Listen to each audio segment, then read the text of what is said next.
Hi hello నమస్తే. విద్యార్థి ఉద్యమాలు అనగానే ప్రధానంగా తెలుగు రాష్ట్రాల వాళ్ళందరికీ అలాగే జాతీయ స్థాయిలో కూడా ఒక వ్యక్తి గుర్తు వస్తారు. విద్యార్థి రాజకీయాలే కాదు, విద్యార్థి ఉద్యమాల్లో కూడా ఆయన కీలకమైనటువంటి పాత్ర పోషించినటువంటి వ్యక్తి. జాతీయ అధ్యక్షుడిగా పనిచేసి విద్యార్థుల్లో రాజకీయ చైతన్యాన్ని కలిగించడమే కాదు, విద్యార్థి హక్కుల కోసం కూడా ఎన్నో పోరాటాలు చేశారు. ఆయనే మురళీ మనోహర్ గారు.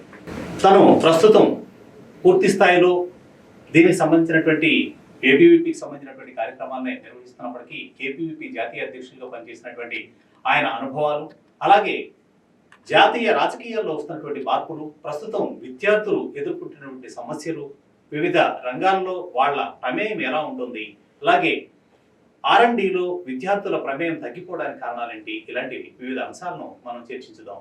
దీనికి సంబంధించి ప్రస్తుతం మన స్టూడియోలో మురళీ మనోహర్ గారు ఉన్నారు. వారికి స్వాగతం చెప్దాం. నమస్తే అండి. నమస్తే మనోహర్ గారు, ముందుగా అంటే మీరు జాతీయ అధ్యక్షులుగా చేశారు కాబట్టి మొదట అక్కడి నుంచే వద్దాం, తర్వాత రాజకీయాలకు వెళ్దాం. మీరు జాతీయ అధ్యక్షులుగా ఉన్నప్పుడు విద్యార్థి రాజకీయాల్లో ఉన్నటువంటి ప్రధాన ఎజెండా ఎలా ఉండేది, లేదా ఏబీవీపీ లాంటి ఒక ఉద్యమానికి సంబంధించినటువంటి విద్యార్థి యూనియన్లో ఎలా ఉండేది, ఇప్పుడు వస్తున్నటువంటి మార్పులు ఎలా ఉన్నాయి? నమస్తే అండి. నేను 2012-14 ఆ టైంలో వరుసగా 2 సార్లు నేను నేషనల్ ప్రెసిడెంట్గా పనిచేశాను. మన దేశంలో విద్యార్థి ఉద్యమాలు అంటేనే రాజకీయాలు అని అంటారు. మామూలుగా మీరు ఎక్కడైనా స్కూల్లో కాలేజీలో ఏదైనా ఫంక్షన్ అయితే వచ్చిన అతిథులంతా కూడా మీరు రాజకీయాల్లో వెళ్ళకండి, మీరు బాగా చదువుకోండి, పైకి రండి, ఇలాంటి ఉపన్యాసాలు ఇస్తూ ఉంటారు. అంటే రాజకీయం అనేది ఒక చాలా చెడ్డది, అందులో వెళ్ళారంటే మీరు చెడిపోతారు అని ఎవరిస్తారు? రాజకీయ నాయకుడే ఉపన్యాసం ఇస్తారు. ఇలాంటి ఒక ట్రెండ్ ఉంది. కానీ ఏబీవీపీ ఏమంటుందంటే రాజకీయం అంటే పార్టీ పాలిటిక్స్ కాదు. ఏ పార్టీలో చేరడం, ఆ పార్టీ కొరకు పనిచేయడం, ఆ పార్టీలో ఉన్న అభ్యర్థిని గెలిపించడం, ఇది కాదు రాజకీయం అంటే. కనుక దేశంలో జరుగుతున్నటువంటి అనేక విషయాలను పరిశీలించడమే రాజకీయం. కనుక కాశ్మీర్లో ఏమవుతుంది అయితే కానీ నాకేం సంబంధం లేదు, నాది అస్సాంలో ఏమవుతుంది అయితే పర్వాలేదు, నాకేం సంబంధం, ఇది కాదు. కనుక దాన్ని నేషనల్ పాలిటిక్స్ అంటాము. పార్టీ పాలిటిక్స్ వేరు, నేషనల్ పాలిటిక్స్ వేరు. అంటే నేషనల్ ఇంట్రెస్ట్ ఉంటుంది, నా దేశం, నా ప్రాంతము, నా ప్రజలు, ఇది విద్యార్థికి ఉండడం తప్పు కాదు, ఉండాలి. కనుక ఇలా అర్థం చేసుకోవడంలో ఫెయిల్ అయిపోయినాం. పర్సెప్షన్స్ ఏమైపోయినాయంటే విద్యార్థి సంఘాలన్నీ ఏదో ఒక రాజకీయ పార్టీని అధికారంలోకి తేవడమే ధ్యేయంగా పనిచేస్తుంటాయి. ఇది లెఫ్ట్ వింగ్ ఈకో సిస్టమ్ అనేది ఈ దేశంలో మన భాషనే మార్చేసింది. మీకు ఊరికే అర్థం కావడానికి, ఈజీగా అర్థం కావడానికి ఏముంటుందంటే, మీరు ఎక్కడైనా క్రాస్ రోడ్లో నిలబడి చూడండి, ఎవరైనా యంగ్స్టర్ని అడగండి, ఈ దేశంలో అతిపెద్ద దోపిడీదారులు ఎవరు అంటే టాటాలు, బిర్లాలు అంటారు. వాస్తవానికి అది తప్పు కదా. వాళ్ళు దేశ సంపదను సృష్టించిన, కానీ మీరు ముద్ర ఏమేశారు? దోపిడీదారులని. ఎందుకు ఇలా ఎవరు వేశారు? ఇది కమ్యూనిస్టులు వేశారు ఈ దేశంలో. కనుక సంపదను సృష్టించే వాడిని ఒక టాటాను పట్టుకొని ఇప్పుడు అంటామా? మనం అనం కదా. ఎందుకు? వాళ్ళు చేసిన అభివృద్ధి ఇవన్నీ చూశాక ఎన్నో హాస్పిటల్స్, ఎన్నో ఇన్స్టిట్యూషన్స్, ఎంత రీసెర్చ్ వాళ్ళు చేస్తున్నారు కదా. కనుక వాళ్ళను దోపిడీదారులు అనేటువంటి అది ఒక లాంగ్వేజ్ ఈ దేశంలో వచ్చింది. ఇప్పుడు లేటెస్ట్ ఏమో అదానీలో, అంబానీలో, రైమింగ్ వర్డ్స్ ఇవన్నీ కూడా. అలాగే పాలిటిక్స్ విషయంలో కూడా రాజకీయమే కేంద్రంగా కమ్యూనిస్టులు తమ సంస్థలు పెట్టారు, విద్యార్థి సంఘాలు పెట్టారు, కార్మిక సంఘాలు పెట్టారు, సామాజిక సంఘాలు పెట్టారు. ఇవన్నీ ఎవరి కొరకు వీళ్ళందరూ అంటే ఈయనను అధికారంతో తేవడానికి. ఇంక ఏబీవీపీ అట్లా కాదు. కనుక బీజేపీతో చాలామంది అనుకుంటారు, కానీ బీజేపీతో సంబంధం లేదు. ABVP independent. 49లో ఏబీవీపీ ప్రారంభమైంది, కనుక బీజేపీ లేట్గా ప్రారంభమైంది. కనుక దేని కొరకు వీళ్ళు అంటే దేశం కోసం విద్యార్థి, కనుక దేశం కోసం జీవించాలి, చుట్టూ సమాజం కొరకు జీవించాలి. విద్యార్థి, నేటి విద్యార్థి రేపటి పౌరుడు అనే ఒక కాన్సెప్ట్. రేపటి ఎందుకు? ఇప్పుడే పౌరుడు కదా. కనుక ఇప్పటి పౌరుడు ఇలా కొద్దిగా డిఫరెంట్గా ఆలోచింపజేసింది ఏబీవీపీ. కనుక రాజకీయాల్లో ఇప్పుడు విద్యార్థి సంఘాల్లో ఎన్నికలు లేవు. ఎందుకు ఉండకూడదు? ఉంటే ఏమవుతుందంటే నాయకుడు తయారవుతారు. లేకపోతే వాళ్ళ అమ్మా నాన్న నాయకులు అయితేనే ఎంపీ అయ్యాడు, ఎమ్మెల్యే అయ్యాడు, వాళ్ళ వారసత్వమే అవుతుంది. కనుక అలా ఉండొద్దు. మీరు చిన్నప్పటి నుంచే నాయకత్వ లక్షణాలు, ఎలక్షన్స్ ఉన్నాయి, పోటీ చేశారు, ఓట్లు వేశారు. దీంట్లో నుంచి వచ్చిన వాళ్ళు చాలామంది నాయకులు అయ్యారు. ఉదాహరణకు కళ్ళ ముందు కనపడే ఎగ్జాంపుల్లో వెంకయ్య నాయుడు గారు, వీళ్ళంతా అలా వచ్చారు, ఏబీవీపీ నుంచి వచ్చారు. సో అలా ఈ వారసత్వ రాజకీయాల నుంచి కాకుండా ఏ వారసత్వం లేని పూరి గుడిసెల్లో నుంచి కూడా చాలామంది నాయకులు పుట్టుకొచ్చారు. ఇప్పుడు మళ్ళా ప్రైవేటీకరణ జరిగిన తర్వాత విద్యారంగం 70-80% ప్రైవేట్లోకి వెళ్ళిపోయింది. ప్రైవేట్ వాడు ఎప్పుడు కూడా ఇవి రానివ్వడు. No election, nothing. కనుక రావాలి, చదువుకోవాలి, వెళ్ళిపోవాలి, గేట్లు క్లోజ్ చేస్తారు. కనుక ఐఐటి సాధించాలి, ఎన్ఐటి సాధించాలి, కానీ జీవితాన్ని నేర్పించరు. అందుకే ఐఐటిలో కూడా సూసైడ్స్ అవుతున్నాయి. అందుకే ఎడ్యుకేషన్ అంటే ఓన్లీ బుక్ కాదు, ఓన్లీ రీడింగ్ కాదు. ఎడ్యుకేషన్ అంటే ఏమంటాం, సమగ్ర వికాసం. విద్యార్థి ఒక సమగ్రంగా. అందుకే మనకి ఇన్నాళ్ళ విద్య ఏమున్నదంటే రీడింగ్, రైటింగ్ అని. ఎడ్యుకేషన్ అంటే రీడింగ్, రైటింగ్ అదొక్కటే నేర్పించాం. ఐఐటి కొట్టడం నేర్పించాం. ఎందుకు మరి సూసైడ్లు అవుతున్నాయి? ఎందుకు పిల్లలు మృగాలుగా మారుతున్నారు, యాసిడ్ పోస్తున్నారు ప్రేమించకపోతే? ఎందుకంటే గాంధీ చెప్పాడు కదా, ఎడ్యుకేషన్ హెడ్ కొరకే కాదు, education is to head, hands and heart, మూడింటికి. ఈ hands and heart education miss అయిపోయినాం. ఓన్లీ హెడ్ రిలేటెడ్ అంటే ర్యాంకులు కొట్టే విద్య నేర్చుకున్నాం. అందుకే ఇప్పుడు ఏమంటున్నాం, స్కిల్ ఇండియా అంటే hands on education, doing education. ఇదేమో థింకింగ్ ఎడ్యుకేషన్, ఇదేమో డూయింగ్ ఎడ్యుకేషన్, ఇదేమో ఫీలింగ్ ఎడ్యుకేషన్. కనుక ప్రేమ, దయ, కరుణ పిల్లల్లో లేవు ఇప్పుడు. ఈ రెండు పోగొట్టుకొని విద్య అంటే ఐఐటి, ఎన్ఐటి, 1, 2 ఈ విద్యలో పడిపోయినాం మనమంతా. సో ఈ పొరపాట్లు జరిగాయి. మళ్ళీ ఇప్పుడు ఎన్ఈపి, న్యూ ఎడ్యుకేషన్ పాలసీ ద్వారా మోడీ గారు తెచ్చారు. కొంత మార్పు వచ్చే అవకాశం. వాస్తవంగా ఏబీవీపీ కానివ్వండి, ఇతర స్టూడెంట్ యూనియన్స్ కానివ్వండి, ఏవైనా ఒక సిద్ధాంతపరమైనటువంటి విధానంలో అమలవుతూ వచ్చినటువంటి, పాటిస్తూ వచ్చినవి. ఈరోజు ఆ సిద్ధాంతమే కరువైనటువంటి పరిస్థితి కనిపిస్తూ ఉంది. ఇది వాస్తవం అంటారా? అంతే, వాస్తవం మీరు చెప్పింది. సిద్ధాంతం అంటూ మనిషిని నడిపిస్తే ఒక డైరెక్షన్ ఉంటుంది. అందరూ సిద్ధాంత రహితంగా ఉండేవాళ్ళు ఏమంటారంటే ఆపర్చునిస్టులు అంటారు. వ్యక్తిగత జీవితమే అవుతుంది, అవకాశవాదులుగా మారే ప్రమాదం ఉంటుంది. కనుక సిద్ధాంతం ఏదైనా సరే, లెఫ్ట్ రైట్ ఏదన్నా కనీసం మనకి కొన్ని నిబద్ధత ఉంటుంది, ఒక కమిట్మెంట్ ఉంటుంది. కనుక దాంతో పనిచేసి ఏ కమిట్మెంట్ లేకుండా సినిమా హీరోలే రియల్ లైఫ్ హీరోలుగా, లేదు అంటే కుల సంఘాలను పట్టుకొని ఇదే రాజకీయం అనుకొని, ఇలాంటి డైరెక్షన్ లెస్ యూత్ ఉంది. అందుకని వాళ్ళ ముందరే ఏ సిద్ధాంతం లేకపోవడం కూడా నష్టం కలిగిస్తుంది సమాజాన్ని. ఇప్పుడు చాలా ప్రెస్టీజియస్ యూనివర్సిటీల్లో కూడా ఒకవైపు జాతీయవాదం, ఒకవైపు భావ ప్రకటన స్వేచ్ఛ అనేటువంటి ఒక వాదం మధ్య నడుస్తూ ఉన్నాయి. చాలా యూనివర్సిటీల్లో ఈ వివాదాలు కూడా వస్తున్నాయి. వీటికి పరిష్కారం ఏంటి? జాతీయవాదము, భావ ప్రకటన స్వేచ్ఛ వేరువేరు కాదు. జాతీయవాదం అంటేనే భావ ప్రకటన స్వేచ్ఛ.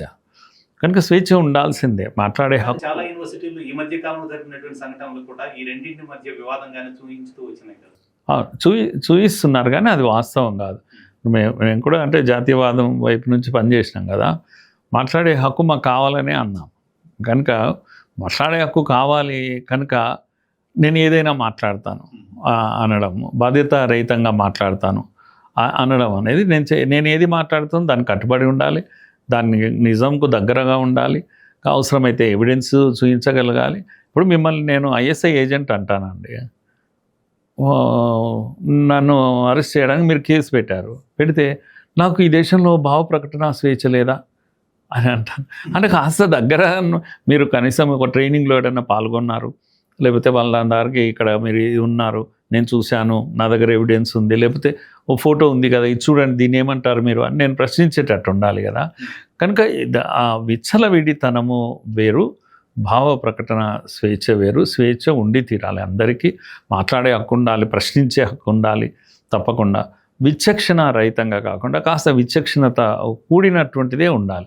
అయినా సరే నేనేమంటున్నా అంటే ఏదో అన్నారు కదా అని ప్రతి వాడిని శిక్షించడము కూడా సరైనది ఏం కాదు. ఆ ఫ్రీడమ్ ఉండాలి ఎప్పుడు కూడా. ఇప్పుడు ఒకప్పుడు యూనివర్సిటీలు కానివ్వండి, కాలేజెస్ కానీ, అక్కడ ఎన్నికలు, ఉద్యమాలు, అట్లాగే ఈ స్టూడెంట్ యూనియన్ల యాక్టివిటీస్ అన్ని కూడా మనకు బాగా కనిపించాయి. ఇప్పుడు ఆ సంస్కృతి ఎక్కడ కనిపించడం లేదు. ఇప్పుడు అలాగే అంటే విద్యకి సంబంధించినటువంటి వాళ్ళ హక్కుల కోసం కూడా పోరాడేటువంటి తత్వం తగ్గిపోతూ వస్తుంది. ఇప్పుడు దీన్ని మనం ఎలా చూడాలి? అంటే ఇప్పుడు ఈ యూనియన్లు అన్నీ కూడా ఊరికే నామకే వాస్తే అయిపోతున్నాయా, లేకపోతే అంటే ఇప్పుడు వచ్చినటువంటి గ్లోబలైజేషన్లో వచ్చినటువంటి మార్పుగానే దీన్ని చూడాలంటారు? అదే గ్లోబలైజేషన్లో మంచి ఉంది, చెడు ఉంది. దీంట్లో మంచి ఏంటంటే విద్య ఇప్పుడు అందరికీ అందుబాటులోకి వచ్చిందండి. గతంలో కొందరికి మాత్రమే అందుబాటులో ఉండేది. కనుక ప్రభుత్వము ప్రొవైడ్ చేస్తుంది, ప్రైవేట్ ప్రొవైడ్ చేస్తుంది. దీనివల్ల ఏంటంటే రీచ్ ఎక్కువ ఉంది ఎడ్యుకేషన్ అని. కానీ ఇబ్బడి ముబ్బడిగా ఎడ్యుకేషన్ ఇన్స్టిట్యూషన్స్ వచ్చినా 90-80% ప్రైవేట్లోకి వెళ్ళిపోవడంతో ప్రైవేట్ అనేది ఎప్పుడు ప్రాఫిట్ మోటివే ఉంటుంది. కనుక వాళ్ళు డిక్టేట్ చేస్తున్నారు ఎడ్యుకేషన్ ఎలా ఉండాలి అనేది. వాళ్ళు డిక్టేట్ చేయకూడదు, పాలసీ ఉండాలి. ఇప్పుడు ఉదాహరణకు మీకు పేర్లు తీసుకోకపోయినా కార్పొరేట్ సంస్థలు, కార్పొరేట్ విద్య అంటాం, నారాయణ చైతన్య ఇవన్నీ కూడా ఉన్నాయి. ఓకే, వాళ్ళ దగ్గరికి పిల్లలు వెళ్తున్నారు, వాళ్ళు పాఠం చెప్తున్నారు. కానీ వాళ్ళు మార్నింగ్ 8 to నైట్ 8 o'clock వరకు పాఠాలు చెప్పడం, అది సరైనది కాదు. సండే హాలిడే ఏవీ లేకుండా చెప్పడం. వీళ్ళు మనుషులు, మనుషుల్లాగా ట్రీట్ చేయొద్దు, మీరు మనుషుల్లా ట్రీట్ చేయాలి. కనుక వాళ్ళకు ఫ్రీడమ్ ఉండాలి, ప్లే గ్రౌండ్ ఉండాలి, ఆర్ట్స్ ఉండాలి, ఫైన్ ఆర్ట్స్ ఉండాలి, డ్యాన్స్, మ్యూజిక్ లాంటివి ఉండాలి. ఇదంతా ఎడ్యుకేషన్లో భాగం. ఇది ఇవన్నీ తీసేశారు. మీరు ఉన్న సిలబస్లో కూడా వాళ్ళు ఏం చేస్తున్నారు, లాంగ్వేజ్ ఎందుకు పనిలేక అక్కడ పడేస్తారు. ఇప్పుడు లాస్ట్లో వన్ మంత్లో లాంగ్వేజ్ అన్నీ నేర్చుకుంటా. ఏంది చదువు అంటే మ్యాథ్స్, ఫిజిక్స్, కెమిస్ట్రీ ఇవి చదవాలి, ఐఐటి కొట్టాలి. లేదు ఎంబీబీఎస్ అంటే బాటనీ, జువాలజీ, కెమిస్ట్రీ, ఫిజిక్స్ ఇవి చదవాలి, ఎంబీబీఎస్ కాదు. మిగతా సోషల్ సైన్సెస్ ఉన్నాయి. ఇప్పుడు 10th class వరకు ఏమంటాం సమగ్రమైన వికాసం పిల్లవాడు చెందాలి. సోషల్ మినిమం నాలెడ్జ్ ఉండాలి, లాంగ్వేజెస్ మినిమం నాలెడ్జ్ ఉండాలి. ఇవన్నీ పోయినాయి. కనుక వాళ్ళు డిక్టేట్ చేస్తున్నారు. ఇప్పుడు టైం టేబుల్ చూస్తే మీకు తెలుసు. అందుకని ఎడ్యుకేషన్ అనేది మార్కెట్ శక్తులు డిసైడ్ చేస్తున్నాయి. మార్కెట్ శక్తులు ఏం చేస్తాయంటే మిమ్మల్ని ఒక యంత్రంలా ట్రీట్ చేస్తాయి. దాంట్లో పెట్టేసి మ్యాథ్స్, ఫిజిక్స్, కెమిస్ట్రీ చెప్పి చెప్పి చెప్పి ఐఐటి ఒక్కటే గురిగా పెట్టుకొని మేము పిల్లవాడిని తయారు చేస్తాం. వాడు ఏమవుతున్నాడు, మెంటల్గా ఏదో మ్యాడ్ అవుతున్నాడు. నువ్వు ఒక ప్లే గ్రౌండ్లో గంట ఆడుకొని వస్తే వాడి వికాసం వేరే ఉండి బుద్ధి వికాసం చెందుతూ ఉంది. కనుక మనిషి అనే వాడే డిఫరెంట్. అసలు మనిషిని అర్థం చేసుకోవడంలో ఫెయిల్ అయిపోయినారు. మీరు కాసేపు డ్యాన్స్ చేశాడు అనుకోండి, వాడికి ఇది ఉంటుంది. ఎందుకు పిల్లలు సూసైడ్ చేస్తున్నారు అనే చచ్చాక ఆలోచిస్తారు. కనుక ఇది విద్య కాదు. విద్యావేత్తలు డిసైడ్ చేయాలి ఎంత లీజర్ ఉండాలి, ఆటపాట ఎందుకు. ఇప్పుడు ప్రపంచంలోనే అత్యధికంగా కళలు పెంచిన దేశం మనది. 64 కళలు ఎందుకున్నాయండి? ఇవన్నీ ప్రపంచంలో ఎక్కడైనా ఉన్నాయా? సమగ్ర వికాసం అనేది పెట్టింది పేరు భారత్. ఇది తక్షశిల, నలంద ఎన్నో దేశాల నుంచి ఇక్కడ వచ్చి ఎందుకు చదువుకున్నారంటే ఇది గొప్ప విద్య మనం అందించాము ఒకప్పుడు. ఇప్పుడు మనమే ఫెయిల్ అయిపోయినాం. కనుక విద్యావేత్తలు కూర్చొని ఏదైతే తల్లిదండ్రులు ఇప్పుడు ఏమయ్యారంటే ఈ ఒరవడిలో ఈ యొక్క మగ్గింగ్ దీంట్లో పెట్టకపోతే మావాడు వెనుకబడిపోతాడు అనే పోటీతత్వం కారణంగా మనం విద్యను మార్కెట్ శక్తుల చేతిలో పెట్టాం. మనం అనుకుంటున్నాం వాళ్ళు విద్యావేత్తలు అనుకుంటున్నాం. వాళ్ళు విద్యావేత్తలు కాదు, వాళ్ళు మార్కెట్ తెలిసిన వాళ్ళు బిజినెస్ పీపుల్. కనుక ఈ విద్యావేత్తలకు బిజినెస్ పీపుల్కు డిఫరెన్స్ కోల్పోయినాం. అందుకే క్యాంపస్ ఏదైతే ఉందో, క్యాంపస్ ఒక డైనమిక్ క్యాంపస్ అనేది ఇప్పుడు చర్చ నడుస్తుంది. మోడర్న్ డేస్లో డైనమిక్ క్యాంపస్ అంటే ఏంటి? అక్కడ అన్ని కోర్సులు ఉంటాయి. ఓన్లీ ఇప్పుడు కొన్ని కోర్సులు మాత్రమే. ఇప్పుడు కంప్యూటర్ అనేది నడుస్తూ ఉంది. కంప్యూటర్ ఒక్కటే అట్లుండొద్దు, అన్ని సివిల్ ఉండాలి, మెకానికల్ ఉండాలి, ఇది ఉండాలి, ఈవెన్ ఫైన్ ఆర్ట్స్ ఉండాలి. అటువంటి ఒక డైనమిక్ క్యాంపస్లు రాబోయే రోజులలో కనపడతాయి. మనకు న్యూ ఎడ్యుకేషన్ పాలసీలో అవి రాబోతున్నాయి. అన్ని కోర్సులు ఉంటాయి, అన్ని ప్లే గ్రౌండ్స్ ఉంటాయి, అన్నీ ఉంటాయి, ఆట పాట ఉంటుంది, వాటితో పాటు చదువు ఉంటుంది. అంటే వ్యక్తి వికాసం చెందుతుంటాడు, దాంతోపాటు చదువు. అందుకే అప్పుడు రాబోయే రోజులు కాస్త మానవత్వం ఉన్న డాక్టర్స్ తయారవుతారు, మానవీయత ఉన్నటువంటి ఇంజనీర్ తయారవుతారు. మనం ఇప్పుడు ఇంజనీరే కావాలనుకున్నాం, వాళ్ళ లోపల మానవీయత పోతుంది. అలాంటిది మిస్ అయిపోయినాం. బండి ఎక్కడో మనం మిస్ అయిపోయినాం. ఇప్పుడు మళ్ళీ ఆలోచన మొదలు పెట్టాము. ఇప్పుడు మీరు ఏబీవీపీ బీజేపీకి జాతీయ అధ్యక్షులుగా ఉన్నప్పుడు మీరు తీసుకున్నటువంటి ఒక కీలకమైనటువంటి నిర్ణయం ఏదని చెప్పగలరా? అంటే ప్రధానంగా విషయాలు వచ్చి మూమెంట్స్లో మేము ఎడ్యుకేషన్ చాలా ఎడ్యుకేషనల్ మూమెంట్స్ తీసుకున్నాం. ఉదాహరణకు క్యాంపస్ సేవ్ క్యాంపస్ అనే ఒక మూమెంట్ తీసుకున్నాం. కనుక ఈ క్యాంపస్లో గుట్కా, క్యాంపస్లో డ్రగ్, క్యాంపస్లో చాలా ఇవన్నీ వీటికి ఇవాళ ఇంకా చాలా అవసరమేమో ఇది. ఇప్పుడు అవసరం మళ్ళా. అంటే మేము 90sలో చేసిన ఉద్యమం ఇది దేశవ్యాప్తంగా. అలాగే క్యాంపస్ సేవ్ క్యాంపస్తో పాటు సేవ్ క్యాంపస్ కల్చర్ అని కూడా తీసుకున్నాం. అప్పట్లో ఈవెన్ కోకాకోలా లాంటి విదేశీ ఇవి కూడా అమ్మనిచ్చేవాళ్ళం కాదు మేము అక్కడ. కనుక డ్రగ్స్ వదిలిపెట్టండి, అవి కూడా అమ్మనిచ్చేవాళ్ళం. కానీ క్యాంపస్లో ఒక సంస్కృతి, క్యాంపస్లో కాలేజ్ డే జరిగితే కూడా ఇండియన్ కల్చర్ను ఉట్టిపడేటువంటి ఇవన్నీ ప్రోగ్రామ్స్ కూడా ఉండేటివి. ఇలాంటివన్నీ కాస్త అప్పట్లో జరిగిన పెద్ద మూమెంట్స్. రెండవది నేషనల్ మూమెంట్స్ కనుక చూసినట్టయితే మీరు ఈరోజు 370 ఆర్టికల్ వెళ్ళింది కదా, కశ్మీర్లో తీవ్రవాదులు పిలిపించి ఇక్కడ మీ జెండా ఎగరదు అనేవాళ్ళు. కనుక 10,000 మంది వెళ్ళారు అక్కడ జెండా ఎగరేయడానికి. ఇవి ఇప్పటికీ ఆ 10,000 మందికి మెమొరీ అది. అటు మేము అప్పుడు వెళ్ళాము, కానీ ఈరోజు ఆడ 370 లేదు అనేది ఒక మెమరీ. అది చాలా ఎదిరించి వెళ్ళారు అక్కడ. అలాగే అస్సాంలో బంగ్లాదేశ్ చొరబాట్లకు వ్యతిరేకంగా వెళ్ళాము అక్కడికి. ఇలాంటి కొన్ని నేషనల్ మూమెంట్స్లో ఏబీవీ ఉంది. చాలామంది ఇప్పుడు చికెన్ నెక్ అని వింటూ ఉంటారు. అప్పట్లోనే 80sలోనే పెద్ద మూమెంట్ చేశారు పిల్లలు. సో ఇవన్నీ చాలా చెప్పుకోదగ్గటువంటి మూమెంట్స్. సరే, ఇప్పుడు మీరు విద్యారంగానికి చాలా దగ్గరగా ఉన్నటువంటి వాడు, ప్రొఫెషనల్గా కూడా చేసిన లెక్చరర్గా చేసి ఉన్నారు. ఇప్పుడు జాతీయ విద్యా విధానం అనేది ఒకటి తీసుకొస్తున్నారు. ఇప్పుడు దీనికి సంబంధించినటువంటి విమర్శలు ఉన్నాయి. అలాగే గతంలో ఉన్నటువంటి చరిత్రను మార్చి పూర్తిగా కాషాయీకరణ జరుగుతుంది అనేటువంటి ఒక విమర్శ మీరు కూడా వినే ఉంటారు. బయట చాలా తీవ్రంగా జరుగుతుంది. దీని మీద ఏమంటారు? ఒకటండి, ఈ దేశంలో నేను ఇంతకుముందు చెప్పాను, ఈ left wing ecosystem. Congress ఒక జాతీయవాద పార్టీ ఒకప్పుడు. కనుక మీరు పండిత్ మదన్ మోహన్ మాలవీయ బనారస్ హిందూ యూనివర్సిటీని పెట్టిన మహానుభావుడు, కాంగ్రెస్ అధ్యక్షుడు. హిందూ యూనివర్సిటీ, బనారస్ హిందూ యూనివర్సిటీని పెట్టిన మహానుభావుడు. ఆయన ఎవరు అంటే ఆయన కాంగ్రెస్ అధ్యక్షుడు. అంటే కాంగ్రెస్ చెప్తున్నాను, కాంగ్రెస్ ఒకప్పుడు గొప్ప జాతీయవాద పార్టీ, అది దేశం కోసమే పుట్టింది. కానీ ఈరోజు కంప్లీట్గా నెగిటివ్ ట్రెండ్లో పోతుంది. రాహుల్ గాంధీ చేతికి వచ్చాక కంప్లీట్గా ఈ తుకుడే గ్యాంగ్ను సమర్థించే స్థితికి వచ్చేసింది. అందుకని ఒక లెఫ్ట్ మాత్రమే అనుకుంటే, ఇప్పుడు కాంగ్రెస్ కూడా ఏమైందంటే ఇలా ప్రతిదాన్ని నేషనలిస్టిక్ థింగ్స్ను వ్యతిరేకించే ఒక స్వభావం ఏర్పడ్డది. కానీ ఇప్పుడు ఎన్ఈపీ అనగానే కాషాయీకరణ అని నాకు అర్థం కాని విషయం అంటే, భారతదేశంలో సాఫ్రాన్ అనేది ఒక పవిత్ర భావన ఇది కదా. భారత్కు ఒక కల్చర్ ఉంది, ఒక సంస్కృతి ఉంది. కనుక భారత్ ఈ రంగును ఇష్టపడుతుందా, ఇష్టపడదా? అన్ని కులాలు మతాలు పక్కకు పెడదాం. ఈ 100 కోట్ల భారతీయులలో ఈ రంగు పట్ల ఎవరికైనా నెగిటివ్ ఉంటుందా? ఉండదు.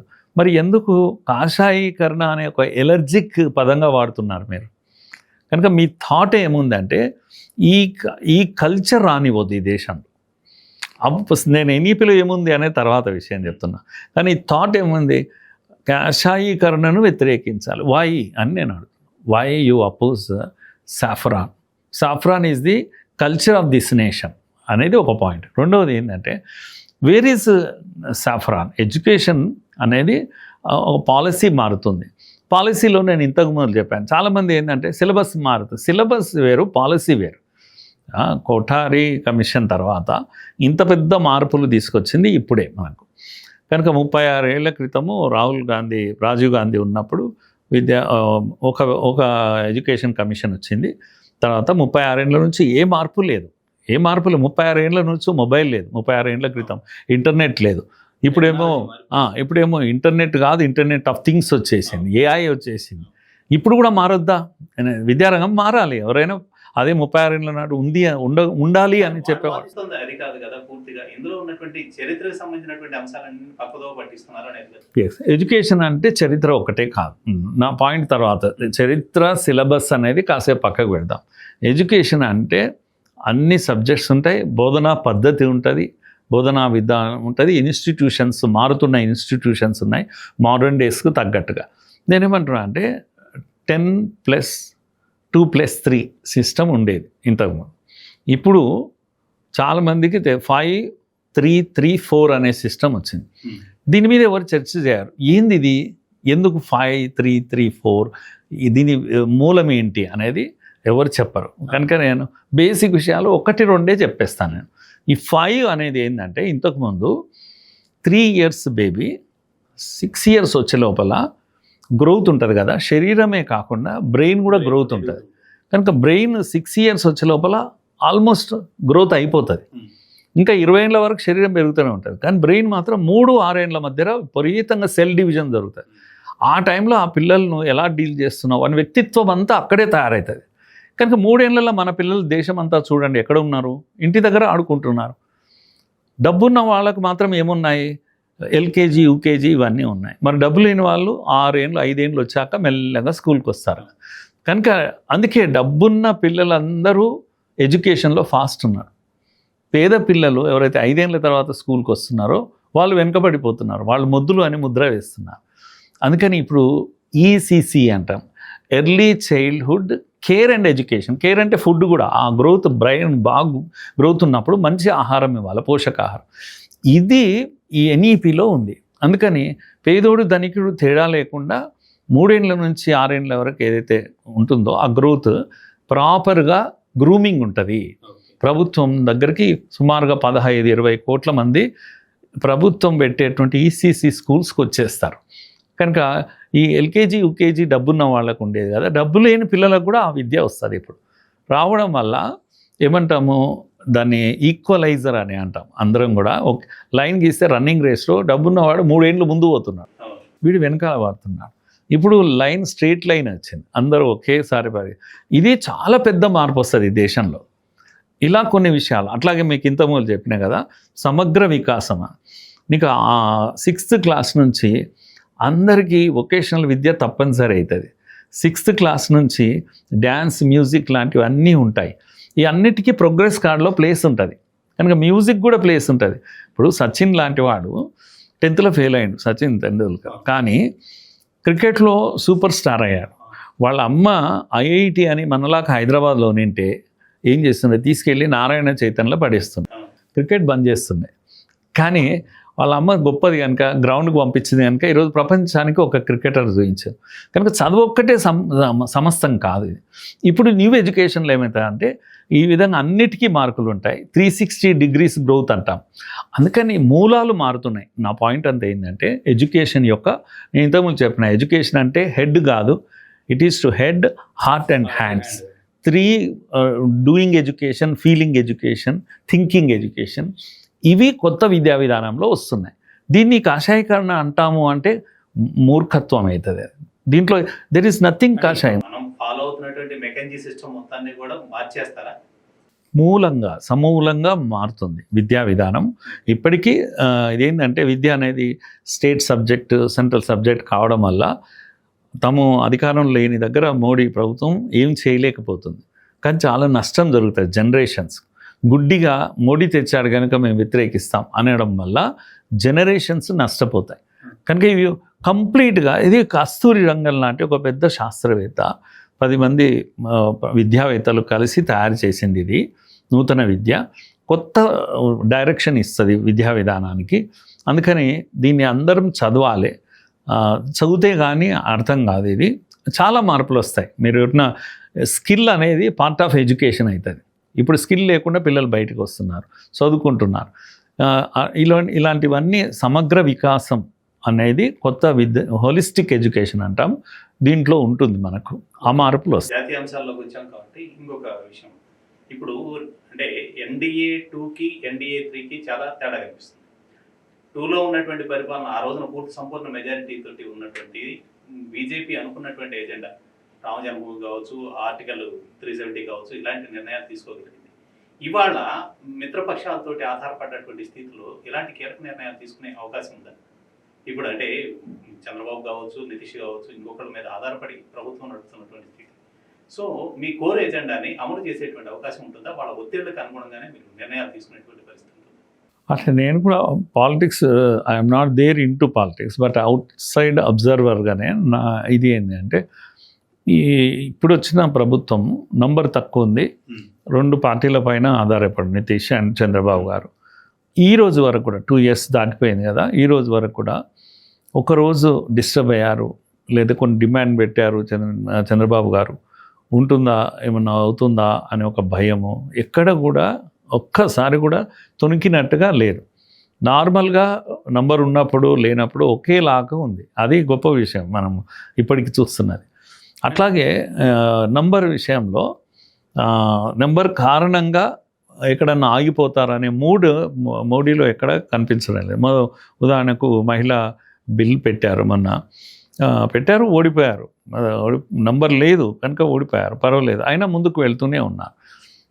ఇది అనుకుంటున్నా నేను, ఎజెండా మారదు అని అనుకుంటున్నా నంబర్ లేకపోవడం వల్ల. పక్షాల ప్రభావంతో కొంత బోర్డు బిల్ లాంటిది ఇట్లాంటివి కూడా వెనక్కి తీసుకునేటువంటి పరిస్థితి వచ్చింది కదా. ఇప్పుడు మరి అలాంటప్పుడు వాళ్ళ ప్రభావం కొంత పనిచేస్తున్నట్టు అనుకోవాలి కదా. ఉంటుంది. అంటే వాళ్ళను నొప్పించి వాళ్ళను కాదని ముందుకు వెళ్ళే పరిస్థితి ఎప్పుడూ ఉండదు, తప్పకుండా.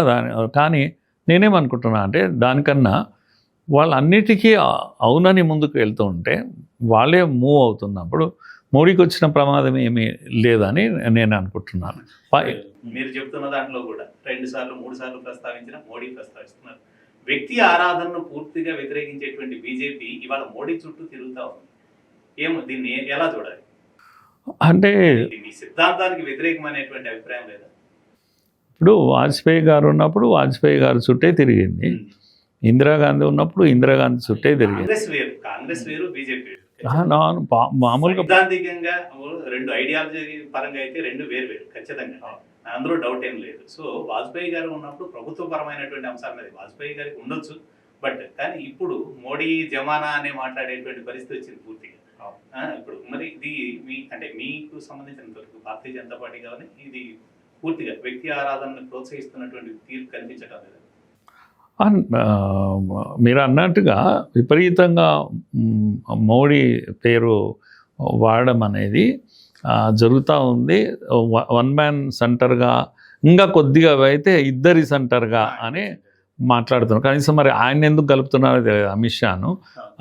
ఎందుకంటే 2 కూర్చొని నిర్ణయం చేశారన్నట్టు ఎక్కడా లేదు, కానీ వాళ్ళు 2 నడిపిస్తున్నారు అనేటువంటి ఒక అభిప్రాయం. ఈ అభిప్రాయాలు అనేవి పబ్లిక్ టాక్ కనుక పర్సెప్షన్స్లో ఏర్పడుతుండొచ్చు. కానీ నేను మోడీ యొక్క పర్సనాలిటీ ఎంత ఎత్తుకు ఎదిగిపోయింది అంటే గ్లోబల్గా, ఇక్కడే కాకుండా గ్లోబల్గా కూడా రేటింగ్ కూడా అట్లాగే ఉంది కదండి. కనుక ఎప్పుడైనా రేటింగ్ ఎక్కువ ఉన్నప్పుడు ఏంటంటే బ్రాండింగ్ జరుగుతుంది, బ్రాండింగ్ ద్వారా వచ్చింది. కానీ నేనేమంటున్నాను, వ్యక్తి ఆరాధన అనేది జనరల్గా మా ఆర్గనైజేషన్స్లో అట్లా ఏమి ఉండదు, ఏ రోజు కూడా అటువంటి ఎప్పుడు ఎంకరేజ్ చేయరు. కానీ బయటి పర్సెప్షన్స్ అయితే ఉన్నాయి, మీరు చెప్పింది నేను ఒప్పుకుంటాను. ఇప్పుడు వీళ్ళు అంటే ఈ జోడీ అనేది ఓకే, జోడీని నెక్స్ట్ వీళ్లకు అంటే వీళ్ళని భర్తీ చేసేటువంటి నాయకత్వం ఇప్పుడు జాతీయ స్థాయిలో ఏదైనా ఉందా? ఎక్కడ ఎలివేషన్ అయితే కనిపించడం లేదు. అంటే కానీ మీరు నెక్స్ట్ మోడీ అనేది ఏంటి? వాట్ నెక్స్ట్ జెన్జీ అనేది అందరూ ముఖ్యమంత్రుల్లో కనిపిస్తుంది మీకు. ఎంత అంటే 30 రేంజ్లో ఉన్న ముఖ్యమంత్రులు అందరూ వచ్చేసారు. ఆయా రాష్ట్రాల్లో వాళ్ళు 5 years కంప్లీట్ చేశారంటే వాళ్ళే బ్రాండ్ ఇమేజ్ అవుతారు. దేవేంద్ర ఫడ్నవీస్ ఉన్నారు, చూస్తున్నప్పుడే చాలా చిన్నోడే, ఇప్పుడు మహారాష్ట్రను నడిపేస్తున్నాడు, ఆయన సొంతంగానే నడుపుతున్నాడు. అట్లా ఏ రాష్ట్రానికి ఆ రాష్ట్రం, అస్సాం ముఖ్యమంత్రి కొన్నిసార్లు మోడీ కన్నా పాపులర్ అనిపిస్తారు. యోగి ఆదిత్యనాథ్ ఇప్పుడు అప్పుడు దాటిస్తాడు మోడీని అన్నట్టుగానే అనిపిస్తారు. అలా చూస్తూ పోతుంటే యంగ్స్టర్స్ ఇప్పుడు 2 ట్రైబల్స్ రూల్ చేస్తున్నారు, ఒక ఒరిస్సాను కానీ ఛత్తీస్గఢ్ కానీ, అట్లా యాదవులు లీడ్ చేస్తున్నారు. అన్ని సెక్షన్స్ కనిపిస్తాయి. ఓ రాష్ట్రపతి ఒక ట్రైబల్ లేడీ వచ్చి కూర్చుంటుంది. కనుక ఇప్పుడు మొదటిసారి దేశంలో ప్రాతినిధ్యం అనేది అందరినీ ఉన్నారు. గ్రోయింగ్ యంగ్స్టర్స్ కనిపిస్తూ ఉన్నారు. నెక్స్ట్ 10 years తర్వాత చాలా పెద్ద జనరేషన్, న్యూ జనరేషన్ ఉంటుంది. వీళ్ళందరూ వెళ్ళిపోతారు అప్పుడు, మోడీ కానీ మిగతా వాళ్ళు కానీ. ఈవెన్ అమిత్ షా కూడా చాలా చిన్నోడు వయసులో. మరి అంత చిన్నోడు, ఎంత చిన్నోడు అంటే ఆయన వాళ్ళ మోడీ గారి అబ్బాయి అంత ఏజ్ ఆయన. కనుక నెక్స్ట్ రెడీగా ఉన్నాడు ఆయన. ఆ పర్సనాలిటీ ఉండడం వల్ల పెద్దగా అనిపిస్తుండొచ్చు. కానీ ఇంకా యోగి ఆదిత్యనాథ్ చాలా చిన్నోడు వయసులో కూడా. కనుక వీళ్ళంతా యంగ్స్టర్స్, గ్రోయింగ్ లీడర్స్, వీళ్ళంతా కూడా అట్లేం లేదు, విపరీతమైన లీడర్షిప్ న్యూ జనరేషన్ తయారు చేసుకుంటున్నారు నిశ్శబ్దంగా. అధ్యక్షుని చూస్తే తెలుస్తుంది కుర్రాన్ని తెచ్చిపెట్టారు ఏంది అని అంటున్నారు అందరూ. ఇతనే రేపు పెద్ద ఏదో క్వాలిటీస్ కొన్ని ఉంటాయి. ఈ మధ్యకాలం ఎలా ఉంది అంటే ఎవరైతే లేదు ఊహించని వ్యక్తి వచ్చేస్తుంటారు, వాళ్ళ లోపల పిఠాధిపతులు అట్లనే వస్తారు జనరల్గా. చిన్న పిల్లల్ని తీసుకొచ్చి వాళ్ళ లోపల ఏవో పర్సనాలిటీ ఉంటాయి కొన్ని లక్షణాలు, అందుకే అందరూ కూడా అట్లనే పిఠాధిపతులుగా ఎదుగుతూ ఉంటారు. అలాంటి ఒక కల్చర్ బీజేపీలో కనిపిస్తుంది. ఇప్పుడు బీజేపీది జాతీయవాదం, చాలా చోట్ల ప్రాంతీయవాదంతో ఉన్నటువంటి పార్టీలతో కలిసి ముందుకు వెళ్తా ఉంది. ఇది పరస్పర విరుద్ధమైనటువంటి భావజాలంతో ముందుకు పోవడం కరెక్టేనా? జాతీయ పార్టీలు ఎప్పుడు కూడా ప్రాంతీయ పార్టీతో కలిసి ఉంటేనే ఫెడరల్ స్ట్రక్చర్ కూడా నిలబడుతుంది. వాళ్ళు నెగ్లెక్ట్ చేసి ప్రాంతీయ తత్వం అనేది ప్రతి మనిషిలో ఉంటుంది, దాన్ని గౌరవించాలి కూడా. తమిళనాడు ఉంది, దానికి ఒక క్యారెక్టర్ ఉంటుంది, కనుక అదేం కాదు మేమే ఏలేస్తామని పోతే మిమ్మల్ని రానివ్వరు కూడా ప్రజలు అక్కడ. కనుక స్థానికులతో కలవాలి అంటే స్థానియ పార్టీలతో కూడా కలవాలి. అదే మంచిది కూడా దేశానికి. ఎప్పుడు కూడా మేము నేషనల్ కనుక కిందికి దిగాము అని అంటే కింద ఉన్నవాడికి అసంతృప్తి కూడా ఉంటుంది. నార్త్ ఈస్ట్లో కల్చర్ చాలా డిఫరెంట్గా ఉంటుంది. అక్కడి వాళ్ళతో మీరు కలిసి ఉంటేనే ఒక నేషనల్ పార్టీగా మీరు ఎదుగుతారు. కనుక ప్రాంతీయ మూలాలు లేకుండా జాతీయ పార్టీ నిలబడలేదు. నా అభిప్రాయం ఇది. ప్రాంతీయ మూలాలను గౌరవించాలి, ప్రాంతీయ పార్టీలకు స్థానం ఇవ్వాలి, కలుపుకొని పోయినప్పుడే జాతీయ పార్టీ అవుతుంది. అది సిద్ధాంత బలంతో ఉన్నటువంటి బీజేపీ చాలా చోట్ల అధికారం కోసం ఒక కమర్షియల్ పొలిటికల్ పార్టీ తరహాలో అధికారం కోసం పార్టీలను చేర్చడం ఇలాంటి వ్యవహారం నిర్వహిస్తుంది. దాన్ని ఎలా చూడాలి? ఎగ్జాంపుల్ మహారాష్ట్రలో జరుగుతున్నటువంటిది చూద్దాం. లేదు ఇప్పుడు తమిళనాడులో వేరే పార్టీ అధికారంలోకి వచ్చింది, గవర్నర్ నిర్ణయాలు అంటే అడ్డుకునేటువంటి ప్రయత్నం కానీ ఇంకొకటి కానీ చేస్తూ మిగతా అంటే మీరు చెప్పేటువంటి కాంగ్రెస్ కావచ్చు, కమ్యూనిస్టులు కావచ్చు, ఇంకొకటి కావచ్చు, వాళ్ళకి బీజేపీకి తేడా ఏం లేదు అనేటువంటి అభిప్రాయం కనిపిస్తుంది కదా. ఇప్పుడు ఒక డిబేట్ జరుగుతుంది దేశం అంతా కూడా, బీజేపీ అనేక పార్టీలను చీలుస్తోంది అనేటువంటి డిబేట్ జరుగుతుంది. నేనేమంటున్నా అంటే కాంగ్రెస్ కూడా ఈ ఆరోపణ మోపుతా ఉంది. ఇప్పుడు తమిళనాడులో మీరు ఎవరు చీల్చారు? తమిళనాడులో టీవీకే అధికారంలోకి వచ్చింది, డిఎంకే బయటికి వచ్చింది, ఇండి కూటమి నుంచి బయటకు వచ్చేసి. ఎవరు చేసిన పాపం? బీజేపీ తొలగించిందా అక్కడ నుంచి? బీజేపీ విభజించిందా డిఎంకేను? కాదు. అతి పెద్ద పార్టీగా వచ్చినా కూడా పిలవకుండా అతన్ని పార్టీ ప్రభుత్వం ఏర్పాటుగా ఆహ్వానించకుండా గవర్నరు తను ఆల్రెడీ ఇన్ఛార్జ్గా ఉన్నాడు కాబట్టి నేను అక్కడ ఉన్నాను ఇప్పుడే రాను అనేటువంటి ఒక ప్రొలాంగ్ చేసినటువంటి తీర్పు మనం చూసాం. మహారాష్ట్రలో ఖచ్చితంగా చీలికలు తీస్తుంది. పశ్చిమ బెంగాల్ తీసుకోండి, పశ్చిమ బెంగాల్ మీద మీరు ఇంకా చాలా వర్క్ కూడా చేసుకున్నారు. పశ్చిమ బెంగాల్లో ఇప్పుడు వాళ్ళకు ఉన్నటువంటి ఎంపీల మొత్తాన్ని ఉందో లేదో తెలియని ఒక పార్టీలోకి చేర్చేసి బీజేపీకి మద్దతుగా మార్చేశారు. ఇవన్నీ కూడా చీలికలు తీసుకొస్తున్నటువంటి తత్వం కాదు. తమిళనాడులో గవర్నర్ చేసిన వ్యవహారం ఏదైతుందో అతిపెద్ద పార్టీగా వచ్చినప్పటికీ కూడా ఆయన ఆగి నెంబర్ను అసర్టైన్ చేసుకున్నప్పుడు ఆ నెంబర్ ఆయన ప్రాపర్గా కొత్తగా ఆయనకు అనుభవం కూడా లేదు పాపం, కనుక నెంబర్ను అసర్టైన్ చేసుకున్నందుకు నిలబడ్డాడు ఇప్పుడు ఆయన.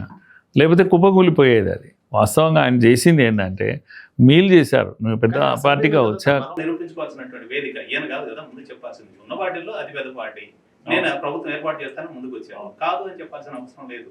అది తమిళనాడుకి తీసేది, మిగతా చోట్ల పార్టీ. నేను నా పాయింట్ ఏంటంటే అసలు బీజేపీ చీలుస్తుంది అనే కన్నా నేనేమంటున్నా అంటే కాంగ్రెస్ వ్యవహారం కారణంగా పార్టీలు చీలిపోతున్నాయని అంటున్నా. ఇక్కడ మీరు 3 దశాబ్దాలుగా ఫ్రెండ్లీగా ఉన్న పార్టీతోటి చెప్పా చేయకుండా 6 మంది ఎమ్మెల్యేలు గెలిచారని చెప్పి వెళ్ళి టీవీతో కలిసి అంటే అధికారం లేకపోతే మేము బ్రతకలేము అనే ఒక పరిస్థితి. ఎందుకు డిఎంకేను మీరు హర్ట్ చేశారు? డిఎంకే ఈరోజు ఎందుకు మీ నుంచి దూరం పోయింది? మీరు చేసిన వ్యవహారమే. అధికారం లేకపోతే ఉండలేరా? స్నేహితులు కదా, అడిగన్నా జాయిన్ కావాలి. ఇప్పుడు సిపిఐ సిపిఎం కూడా జాయిన్ అయినాయి, కానీ డిఎంకేతో మాట్లాడి ఓకే అన్నాక వచ్చి జాయిన్. ఆ వ్యవహారం ఎలా ఉంటుంది? కనుక అక్కడ డిఎంకే ఇప్పుడు ఏమైందంటే 30 సీట్లు సుమారుగా పైన ఉన్నాయి.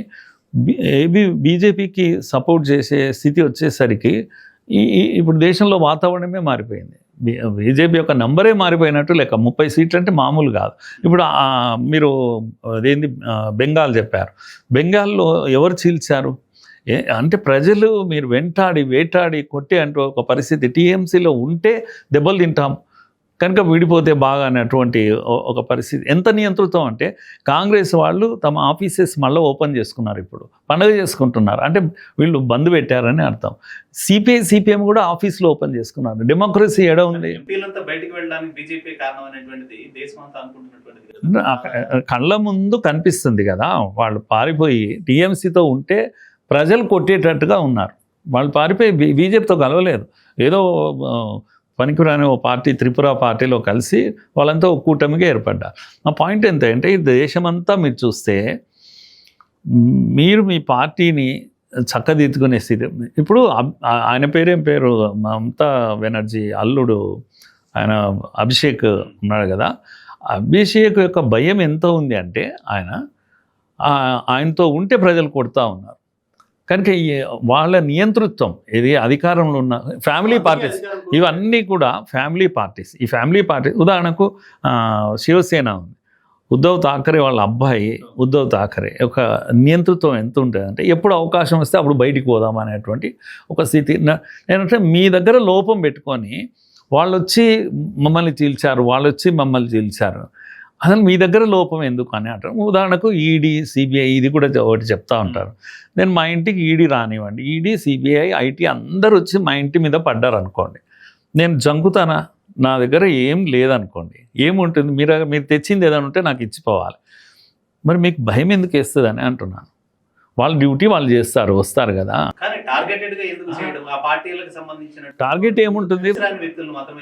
టార్గెట్ ఏముంటుంది? ఉదాహరణకు కవితమ్మ ఢిల్లీ పోయి స్కామ్లో ఇరుక్కున్నది, నీకు ఇప్పటికిప్పుడు ప్రూవ్ కాదు. లల్లు ప్రసాద్ ఒక 20 ఏళ్ళ తర్వాత ప్రూవ్ అయ్యింది, ఇవన్నీ ప్రూవ్ అవుతాయి. ఈడీ ఉంది, ఈడీ మీ మనీ ట్రాన్సాక్షన్ జరిగితేనే ఈడీ వస్తుంది, అంతవరకు రాదు. కనుక గోవాకు మనీ ట్రాన్స్ఫర్ ఉంది, కొంత ఎవిడెన్స్ ఉంది, కనుక ఢిల్లీ ఈమె వెళ్ళింది, ఇవన్నీ ఎవిడెన్స్ ఉన్నాయి. ఈరోజు కాబట్టి ఇంకో 20 ఏళ్ళ తర్వాత ప్రూవ్ అవుతాయి. కనుక ఈడీ అనేది ఊరికే ఎంటర్ కాదు కదా, ఏదైనా సిబిఐ కానీ ఊరికే ఎంటర్ కాదు. మీరు ఎందుకు అవకాశాలు ఇస్తున్నారు, ఎందుకు భయపడుతున్నారు? భయపడొద్దు. మీరు సిబిఐకి ఈడీకి వీటికి ఏటికి భయపడొద్దు. భయపడుతున్నారంటేనే మీకు సమస్య ఉంది. మీరు పైనుంచి ఏమంటున్నా అంటే టార్గెట్ చేస్తున్నారు. నన్ను టార్గెట్ చేయమని చెప్పండి, నేను ఒక టీచర్ను, నన్ను టార్గెట్ చేస్తే నా దగ్గర ఏముంది? నేను ఏ పార్టీలో నేను ఏ పార్టీలో ఉన్నారు కాదు, నన్ను టార్గెట్ చేస్తే నా దగ్గర దొరికేది ఏం లేదు, కనుక భయపడను. అలాగే వీళ్ళందరూ కూడా ఏంటంటే సమస్యలతో, తమ సమస్యలు ఉన్నాయి, తమ ఇంట్లో సమస్యలు ఉన్నాయి, కానీ ఆయన చేశాడు మమ్మల్ని, మా కుటుంబాన్ని, మీ కుటుంబం బాగుంది అనుకోని ఎవడొస్తే ఎందుకు విడిపోతారండి? మీరు అన్నదమ్ములు బాగుంటే, మీ దగ్గర ఏదో సమస్య ఉంటేనే బయటి వాడు వస్తాడు కదా. కనుక తమ చేతకానితనాన్ని ఎవడిపైన నెట్టేయాలి, చీల్చాలి. ఇప్పుడు ఒక ఆయన అంటున్నాడు, ఆయన మహారాష్ట్ర 10 కోట్లు అయిపోయింది, బేరం అయిపోయింది, నేను మీడియా వాళ్ళు గట్టిగా కవర్ చేయండి, నేను చెప్తున్నాను అని. 10 కోట్లకు అమ్ముడు పోయేంత అంత డర్టీ ఫెలోస్ మీ దగ్గర ఎందుకున్నారు అసలు? అంత చీప్ ఫెలోస్ మీ దగ్గర ఎందుకున్నారు అసలు? మిమ్మల్ని మీరు ఎక్స్పోజ్ చేసుకుంటున్నారు. ఇన్ని రోజులు అనలేదు, ఇప్పుడు ఏమంటున్నారు? 5 కోట్లకు 10 కోట్లకు బేరం అవుతుంది అని. మరి ఇన్ని రోజులు ఎందుకు ఏం చేశారు వాళ్ళు? ఈ 10 కోట్లు ఎప్పుడూ ఇచ్చేసేవాళ్ళు కదా, ఇప్పుడే ఎందుకు? ఎందుకంటే సమస్య వచ్చినప్పుడే. ఎందుకు బెంగాల్లో ప్రాబ్లం స్టార్ట్ అయింది, ఎందుకు తమిళనాడులో తమిళ్లో ఒక అవకాశం ఇచ్చారు, డిఎంకే బయటికి రావడం వల్ల స్టార్ట్ అయింది కదా. అట్లాగే బెంగాల్లో కూడా మీరు శృతి మించిన వ్యవహారం కారణంగా స్టార్ట్ అయింది కదా. ఇలాంటివన్నీ మీరు చేశారని అంటున్నాను. మీ పాపం పండి మీ కుటుంబాలు ముక్కలైపోతున్నాయి. కనుక బెస్ట్ థింగ్ ఏంటంటే మీరు చెక్ చేసుకోండి, ఎక్కడ లోపం ఉంది చెక్ చేసుకోండి. మీ ఇంట్లో వాళ్ళు, మీ అల్లుడే, మీ అభిషేక్, మమతా బెనర్జీ ఇంట్లో అబ్బాయి కారణంగా ఈరోజు అందరూ ఏమంటున్నారు, అమ్మ ఆయనను దూరం పెట్టు, మేము మీతోటి ఉంటామని అంటున్నారు. ఇంత ఓపెన్గా చెప్తున్నారు. ఇప్పటికి కూడా అప్పుడు 50 మంది చీలి వెళ్ళారు, పార్టీ పెట్టారు. ఇప్పటికీ మా గైడ్ అండ్ ఫిలాసఫర్ ఎవరు? మమతా బెనర్జీ అని చెప్తున్నారు.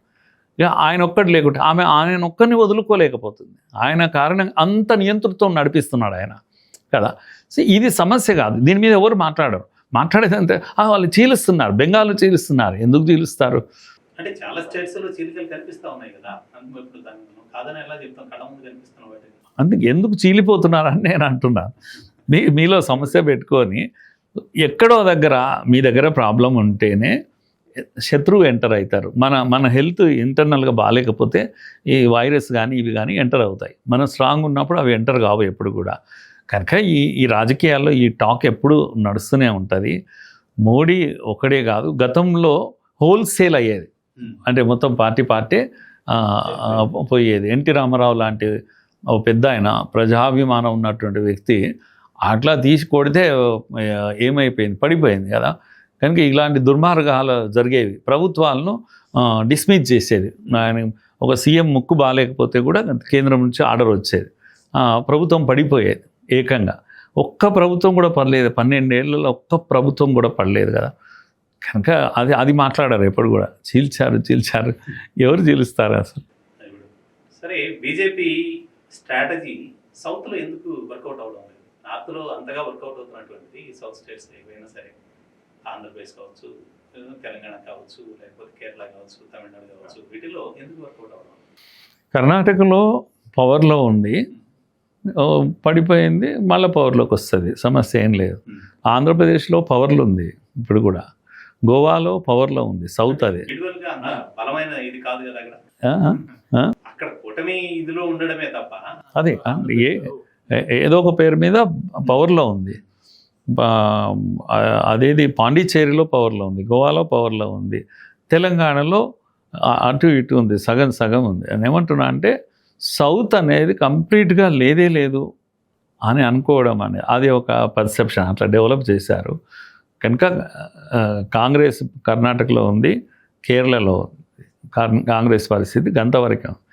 కంప్లీట్గా తెలంగాణలో ఇప్పుడు పవర్లో వచ్చింది, ఆంధ్రాలో లేదు, సో తమిళనాడులో లేదు, ఇప్పుడు మళ్ళీ దీంట్లో ఉన్నారు. అటు ఇటు నేషనల్ పార్టీస్ సౌత్లో ఇంకా ఎప్పుడు కూడా గట్టిగా, ఒక కర్ణాటకలో అయితే కాంగ్రెస్ లేకపోతే బీజేపీ అనే పరిస్థితి ఉంది. రేపు తెలంగాణ కూడా అదే పరిస్థితి రాబోతుంది, అయితే కాంగ్రెస్ లేకపోతే బీజేపీ. సో ఈ స్థితి వస్తుంది. సౌత్ క్యారెక్టర్ భిన్నంగా ఉంది. నేషనల్ పార్టీస్కు ప్లేస్ లేదు. రెండు అంటున్నాను, కాంగ్రెస్ బీజేపీ రెండింటి కూడా ఫుల్ ఫ్లెడ్జ్ ప్లేస్ ఏది లేదు సౌత్లో, ప్రాక్టీస్ కూడా లేదు మొదటి నుంచి కూడా. అందుకని ప్రజల మన్నన పొందాలి రెండు పార్టీలు అంతే, కాంగ్రెస్ బీజేపీ రెండు కూడా ప్రజలను అర్థం చేసుకోవాలి, ప్రజల థింకింగ్ డిఫరెంట్ అని అర్థం చేసుకోవాలి, సౌత్ ఈజ్ డిఫరెంట్ అని అర్థం చేసుకోవాలి, సౌత్ ఎమోషన్స్ను కూడా వాళ్ళు అండర్స్టాండ్ చేసుకోవాలి. రెండు పార్టీలు కూడా సౌత్ను అర్థం చేసుకోవడంలో ఇంకా అంత సక్సెస్ కాలేదు అనేది నా అభిప్రాయం. అదేంటే ఇప్పుడు డిమానిటైజేషన్ కానీ ఇతర విషయాల్లో కూడా సౌత్కి అన్యాయం జరుగుతుంది అనేటువంటి ఒక అభిప్రాయం వస్తుంది పూర్తిగా. అంటే వాళ్ళు తీసుకున్నటువంటి నిర్ణయం ఏదైనా కానీ సౌత్ నష్టపోతుంది అనేటువంటి ఒక అభిప్రాయం అయితే ఉంది క్లియర్గా. ఇప్పుడు దీనికి న్యాయం చేసేందుకు ఏమైనా జరుగుతుందా? నా పాయింట్ ఏంటంటే అసలు ఈ సౌత్ నార్త్ అనే కాన్సెప్టే ఒక దుర్మార్గమైన కాన్సెప్ట్. దేశాన్ని చూసేటప్పుడు భారతదేశం ఇది కనుక సౌత్ ఇండియా అనేది వేరే లేదు. ఇండియా ఇన్ సౌత్ అంతే, ఇండియా ఇన్ నార్త్ కానీ సౌత్ ఇండియా అనే దేశం లేదు. సౌత్ ఇండియా కనుక ఈ పర్సెప్షన్ ఏదైతే ఎందుకు why not east India, why not west India అట్లా కూడా చూడవచ్చు. తర్వాత ఈ భూభాగం కూడా చిన్నది సౌత్ ఇండియాది కనుక ఈక్వల్ స్టేటస్ కావాలి అని వాదించేవాళ్ళు. జనాభా కానీ భూభాగం కానీ రెండు కూడా చిన్నయే, నార్త్తో సమానంగా అని మాట్లాడడం ఉంటుంది. అది ఒక మీనింగ్లెస్ టాక్. కనుక డిస్ట్రిబ్యూషన్ కానీ డెవలప్మెంట్ కానీ నార్త్ కన్నా సౌతే వేగంగా పెరిగింది అట్లా మాట్లాడితే, అన్నిట్లో కూడా ఎడ్యుకేషన్లో కానీ దీంట్లో కానీ సంపద కూడా సమస్యను కదా వీళ్ళనేది. అన్నింటినీ అందుకోవడం అవకాశాలు కావచ్చు ఇది, లేదా ఇప్పుడు వాళ్ళు ఫ్యామిలీ ప్లానింగ్ పాటించడం కానీ ఇతర అంశాలు కానీ ఇవన్నీ కూడా ఈరోజు సమస్య అయిపోతున్నాయి. సౌత్ ఫ్యూచర్లో ఏంటి, సౌత్ నిర్ణయంతో సంబంధం లేకుండానే ప్రభుత్వాలు అధికారంలోకి వచ్చేటువంటి స్థాయికి వస్తుంది అనేది కదా. డిమానిటైజేషన్ మీద వ్యతిరేకత ఏంటి, అదే కదా మేజర్ కారణం. నేను ఒక మాట చెప్తాను, మీరు సౌత్ జనాభా తగ్గడము పాలసీ, నేషనల్ పాలసీని బాగా పాటించారు అనేది ఒక ఆర్గ్యుమెంట్ నడుస్తూ ఉంది. జనాభా తగ్గింది అని. అసలు జనాభా తగ్గడమే పెద్ద ప్రమాదంగా మారిపోయింది ఇప్పుడు ప్రపంచం అంతా కూడా. కనుక ఏమంటున్నా అంటే కనీసం బీహార్, ఉత్తరప్రదేశ్ వాళ్ళు, ఎందుకంటే ప్రొడక్టివ్ ఏజ్ గ్రూప్ కనుక తగ్గిపోతే దేశమే నష్టపోతుంది. ఇప్పుడేమో ఉల్టా. అందుకే చంద్రబాబు వాదం కాదు, అది నేషనల్ పాలసీ. ఇద్దరు పిల్లలతోటి మనం అనేది నేషనల్ పాలసీ. అప్పుడేమో విపరీతమైన జనాభా, ఫుడ్ పెట్టలేని పరిస్థితిలో ఉన్నప్పుడు మనం తీసుకున్నాము. సౌత్లో చక్కగా పాటించారు కనుక జనాభా పడిపోయింది. నార్త్లో కొన్ని రాష్ట్రాలు బాగా అక్కడ కూడా బాగా పాటించాయి, కొన్ని రాష్ట్రాలు పాటించలేదు. ఆ పాయింట్ ఏంటంటే నేను ఇప్పుడు దాన్ని దాటిపోవాలి. ఇప్పుడు జనాభా పెరగాలి, సౌత్ అయినా కూడా పెరగాలి. ఫ్యూచర్లో ఇప్పుడు యూరోపియన్ కంట్రీస్లో ఏమైందంటే వలసలు వస్తున్నారు మొత్తం ఇస్లామిక్ కంట్రీస్ నుంచి. లండన్ కానీ ఇదన్నిట్లో కూడా వలసలు పెరిగిపోయినాయి, ఎందుకంటే పని చేసే వాళ్ళు లేరు, వృద్ధులు అయిపోయారు. జర్మనీలో 60 ఏళ్ళు 70 ఏళ్ళు రిటైర్మెంట్ లేదు, వృద్ధుల సంఖ్య పెరిగిపోతుంది. ఈ దేశం కూడా రేపు 30 ఏళ్ళ తర్వాత ఆ ప్రమాదాన్ని ఎదుర్కోబోతున్నాము. కనుక ఈ టాక్ బంద్ చేసేయాలి మనం, ఏది సౌత్ నార్త్ అనే టాక్. కానీ జనాభా తగ్గిన జనాభాను పెంచుకోవాలి, మనము ప్రమాదంలో పడిపోతున్నాము. కానీ అంతవరకు విదేశాల నుంచి వచ్చి మనకు పనిచేసే కన్నా బీహార్ నుంచి ఒరిస్సా నుంచి వచ్చి పనిచేస్తున్నారు, మన వాళ్ళే పనిచేస్తున్నారు. ఇలా చెప్పేవాళ్ళు లేరు. చెప్పేవాళ్ళంతా కూడా ఏం చెప్తున్నారంటే సౌత్ నార్త్ ప్రభుత్వం, నార్త్ ఇండియా ప్రభుత్వం అనేది ఒకటి వస్తుందా, నార్త్ ఇండియా పార్టీ అనేది ఒకటి ఉంటుందా, సౌత్ ఇండియా పార్టీ అనేది ఒకటి ఉంటుందా? అది మీనింగ్లెస్ టాక్ అసలు. కనుక మనము సౌత్ నార్త్ డివిజనే డిస్కషన్ కావాల్సింది. అన్యాయం ఏదైనా జరుగుతున్నప్పుడు తప్పకుండా డిమాండ్ చేయాలి. మనకు సంపద డిస్ట్రిబ్యూషన్లో మనకు వాటా ఎంత ఏది కావాలన్నా అది కానీ డివైడ్ చేయడం అనేది చాలా పొరపాటనే అంటున్నాను. ఇప్పటికి కూడా సంపద మనం సృష్టించగలుగుతున్నాము. సృష్టించడానికి చాలామంది బీహార్ నుంచి వచ్చి ఇక్కడ పనిచేస్తున్నారు, చేస్తే తప్పేం కాదు అని అంటున్నాను నేను. మనం వలస వెళ్ళే కన్నా మన వాళ్ళే వచ్చి వలస వస్తున్నారు. లేకపోతే ఏ దుబాయ్ నుంచో, లేకపోతే ఆఫ్ఘనిస్తాన్ నుంచో, పాకిస్తాన్ నుంచో, బంగ్లాదేశ్ నుంచి మనుషులు తెచ్చుకోవాల్సిన ఒక పరిస్థితి వస్తుంది. ఎందుకంటే వృద్ధాప్యం అనేది కూడా పెరుగుతుంది.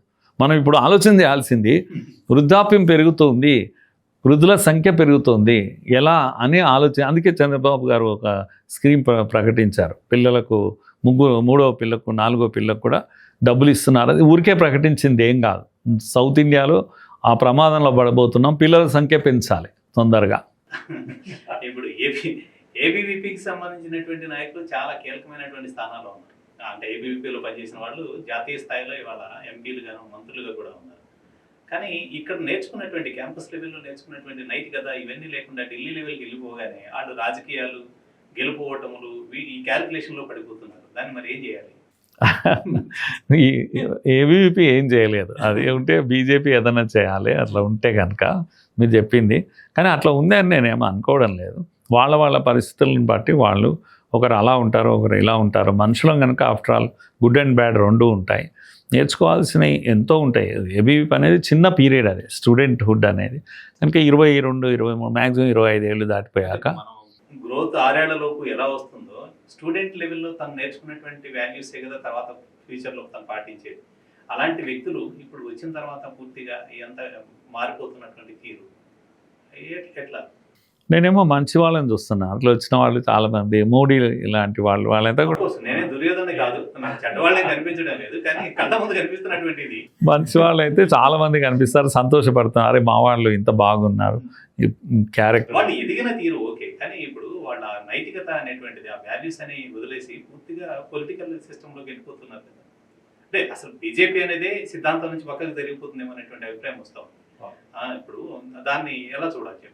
నో, అది నేనేమో దాని మీద కామెంట్ చేయలేను. బీజేపీ ఎలా ఉంది అనే దాన్ని నేను కామెంట్ చేయలేను. నాకేమో వెళ్ళిన మనుషులలో అందరితో ర్యాపో ఉంటుంది కనుక మీరు చెప్పిన పద్ధతిలో ఒకరిద్దరు అక్కడెక్కడ కనపడేటప్పుడు ఇబ్బంది అనిపిస్తుంది. కానీ మంచి వాళ్ళని చూసినప్పుడు అంతే ఆనందంగా ఉంటుంది. ప్రిన్సిపల్గా ఉన్నారు ఇప్పటికి కూడా. ఇది అయితే దానికన్నా ముఖ్యంగా ఏబీవీపీ అందరూ బీజేపీలోకి వెళ్ళడం లేదు. చాలామంది తెలియని విషయం ఏంటంటే ఏబీవీపీలో పెరిగి పెద్దగైన వాళ్ళు అనేక సంస్థల్లో పనిచేస్తున్నారు.